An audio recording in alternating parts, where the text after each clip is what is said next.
Masail. Bismillahirrahmanirrahim. Fathul Masail Senin 8 Sya'ban 1442 Hijriah 22 Maret 2021 Masehi. Masalah hutang bermasalah. Hutang bermasalah. Kang Mail memiliki kebun yang begitu luas, tetapi ia tidak mampu untuk menanaminya dikarenakan tidak ada biaya. Untuk itu ia berhutang, ya. Untuk itu dia berhutang ke toko bibit tanaman. Pihak toko memberikan pinjaman berupa bibit tanaman, memberikan pinjaman, kata-kata ini biar memberi pinjaman berupa bibit tanaman dengan syarat nanti setelah, dengan syarat, ada syaratnya juga, ngasih hutang tapi kasih syarat, nanti setelah datang masa panen, tanaman tersebut dijual kepadanya dengan harga di bawah standarnya harga, di bawah dari kebiasaannya. Pertanyaan, bagaimanakah hukum berhutang dengan cara tersebut? Jawab, ini haram dan tidak sah. Jika tidak diperbolehkan, bagaimana solusinya? Solusinya adalah murni hutang piutang saja, tidak usah disyarat-syarat seperti itu. Ya hutang, ngasih hutang begitu saja, dengan tidak disyaratkan jual beli tadi. Karena asas hutang piutang itu adalah saling tolong menolong. Namanya orang ngutangi orang itu mau menolong orang.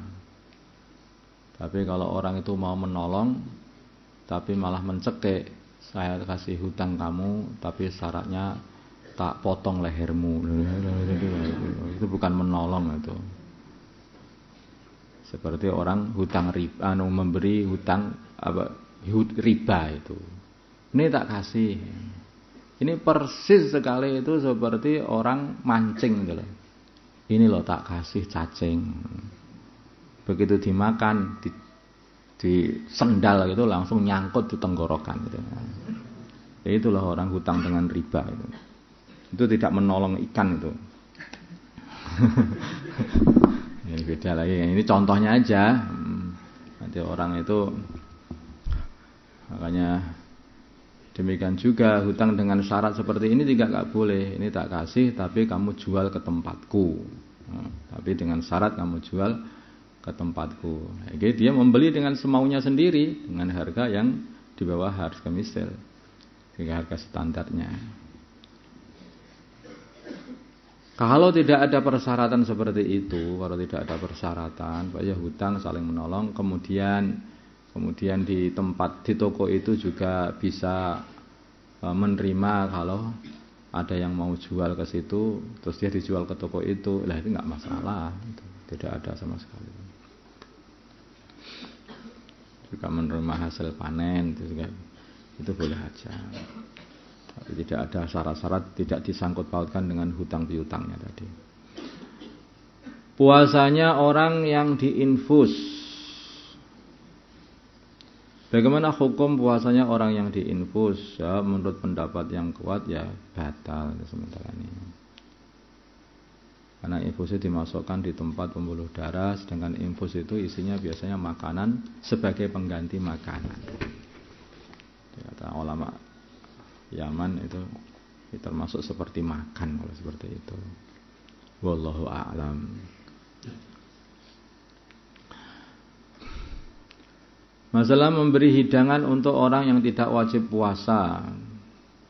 Pertanyaan, bagaimana hukum memberikan hidangan kepada seorang tamu yang tidak berpuasa karena memang tidak diwajibkan berpuasa. Misalnya orang yang sudah tua tidak kuat puasa, atau orang yang sedang sakit, hidangan itu diberikan pada bulan Ramadan. Ya boleh saja, nggak apa-apa. Ada orang sakit sudah nggak bisa apa-apa bulan Ramadan. Nah, saya ini sudah kehausan, nggak minum. Ini Ramadan.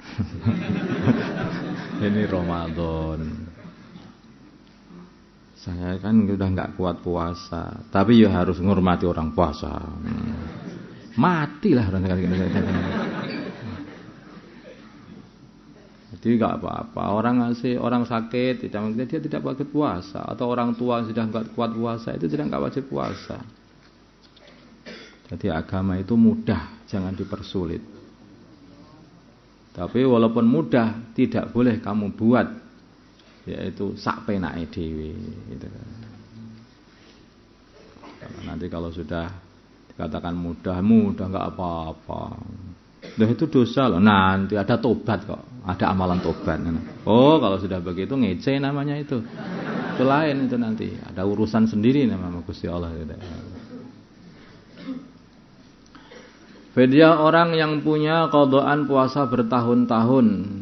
Apabila ada orang yang mempunyai qadha puasa selama 49 tahun umpamanya, bagaimana cara membayar fidyahnya? Pendapat yang paling kuat fidyahnya berlipat-lipat. Jadi sebetulnya kalau orang itu enggak mengqadha, nanti dia bayar fidyah. Tahun berikutnya belum mengqadha lagi, bayar fidyah lagi. Sekarang 49 tahun. Gimana ya? Tahun pertama dia membayar 30 kali 49 tahun. Nah, gitu ya. Karena dia sudah. Terus kedua 30 kali 48 tahun. Nanti berikutnya terus dia yang bayar fidyah terus seperti itu.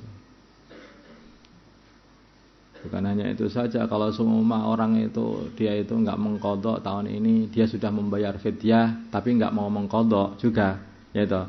Nanti tahun berikutnya dia enggak fidyah lagi nanti juga. Wong dia telah berbuat satu dosa lagi. Dan ini perbuatan ini dosa ya. Perbuatan ini dosa. Tadi jangan dikira enggak dosa. Dia mengakhirkan puasa tidak mengqadha sampai datang Ramadan berikutnya, itu dosa berbuat seperti itu.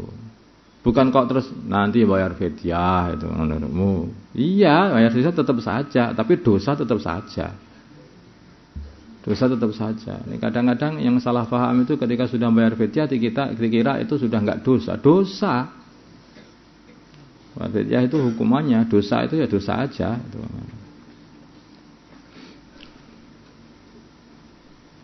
Ini bagi orang yang meninggalkan melalaikan mengqadhanya meninggalkan segera mengqadha sebelum datangnya Ramadan berikutnya, tidak karena uzur.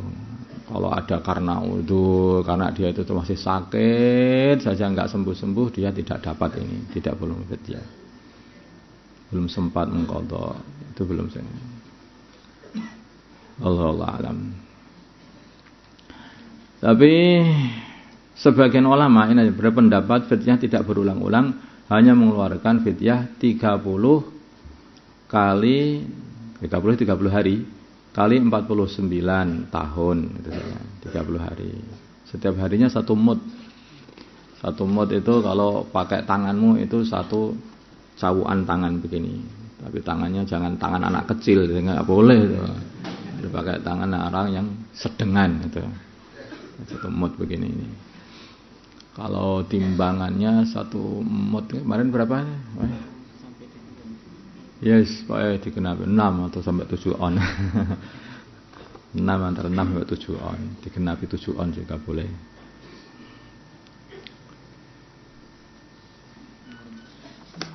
Belum, ada yang kurang. Ada yang kelewatan.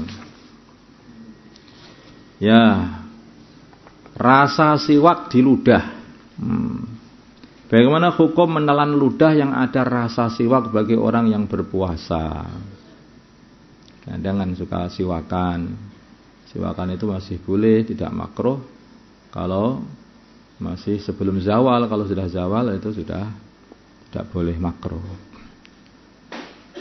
Jawabannya adalah kalau ada ain, ada zat dari siwak itu, mungkin ada rencek-rencekan kayunya atau apanya, terserah itu. Terus kemudian kamu makan itu, kamu telan, ya jelas membatalkan puasa. Tapi kalau hanya sekedar rasanya saja, sudah kamu ludah-ludahkan, terus tinggal rasanya saja, rasanya itu masih sampai kadang-kadang masuk ke tenggorokan atau gimana itu tidak membatalkan puasa karena suci. Dan itu hanya rasa saja, bukan tidak ada ainnya. Tidak ada bendanya.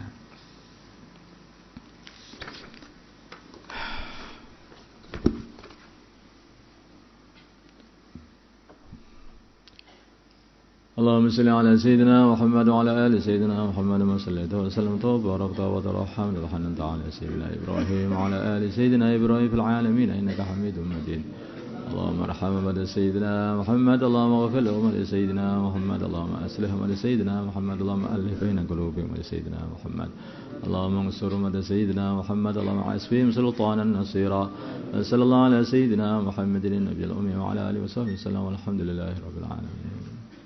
Ya, Ramadan mulai dekat, nisfu Sya'ban juga mulai dekat. Itu sebelum datangnya Ramadan kamu persiapan. Kalau enggak dibiasakan baca Quran setiap hari 5 juz apa begitu, nanti susah waktu Ramadan untuk mendapatkan setiap hari 5 juz. Nah, makanya persiapannya mulai Sya'ban ini. Disiapkan. Mungkin yang pengen amalan, sholawat kah, atau ayat kursi atau apa itu ya sekarang ini latihannya, nanti Ramadan bisa get-getan untuk amalan itu. Apa ya ada orang itu mau bertanding itu tanpa latihan, tubuhnya kan masih kaku semuanya, itu nggak mampu nanti akhirnya. Dilenturkan dulu waktu Sya'ban ini, nanti get-getan waktu Ramadan. Maka ini dimulai dilatih tubuhnya untuk sholat tahajud, ya, sholawat, dzikir, baca Al-Quran. Oke, Al-Fatihah.